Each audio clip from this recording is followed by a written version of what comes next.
To the customers, it would be that the experience that they have with Alaska is so good most of the times because it's such a great company, but it would be really important for them, I guess, as consumers to think about the conditions of the people who give them their bags in 20 minutes, who make sure their strollers aren't messed up when they get them, who take care of their 200-pound wheelchairs as we're putting it onto the plane, and that, you know, if you get outraged by people in the third world country not getting safe hazards, and maybe you should rethink what you get angry of, because all you have to do is look out those little windows and you can see us, and we're right there in front of you.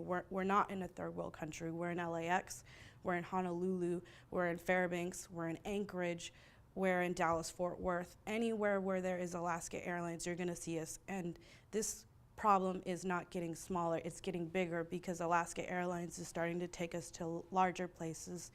And to the consumers, I think that you guys should try to fight for us, because we're fighting for ourselves, but it's not enough.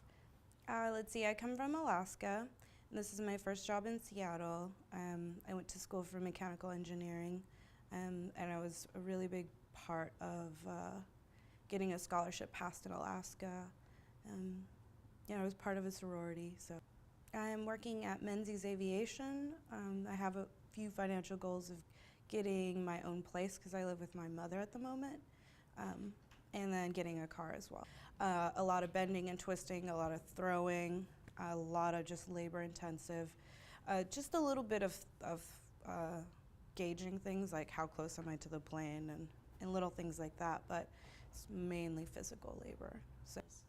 So I plan on being in Menzies for 2 to 3 years because I see this as a great opportunity to continue on in the aviation industry, as well as to get a feel of how it works to go from the bottom up, and that's how I've done with college. I didn't graduate from high school, and I went through a different route, and I used vocational training, and I went up to college. It was the same thing with the Army. I went through JROTC, ROTC, and I went in as a private, and then I worked my way up. And so that's my same way with Menzies, is how am I going to be an effective ops manager, a zone supervisor, without understanding, like, you know, who are we working with, and what are the things that they go through day to day.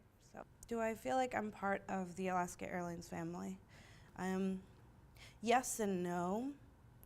I say yes because without the baggage handlers and without ramp agents, zone soups, etc., a huge part of our business would just not get done.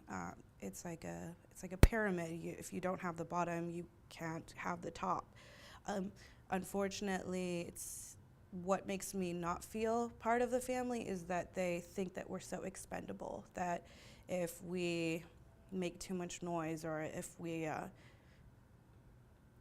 make some mistakes, which happens in just the area, that we can just be tossed aside.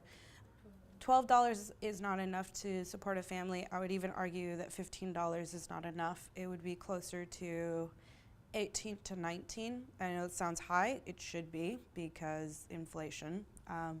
But if I had a family, I would certainly not be working at Menzies.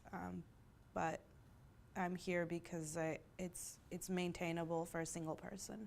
People with families within Menzies that I personally know do work a lot of overtime so that their kids can have amenities that, you know, a normal schedule wouldn't work. But they're also more tired and irritable, and they're kind of used a lot. And I mean used a lot as in if they have a family function that they want to go to, the worker or the managers do get upset at them for not being able to be as dependable as they normally are. And so they have to feel that. And then as retaliation, I say retaliation, it could be construed in any way, but they'll give them a really hard flight for the day that they do come back. Lots of hard flights. I've seen that at least 3 different instances.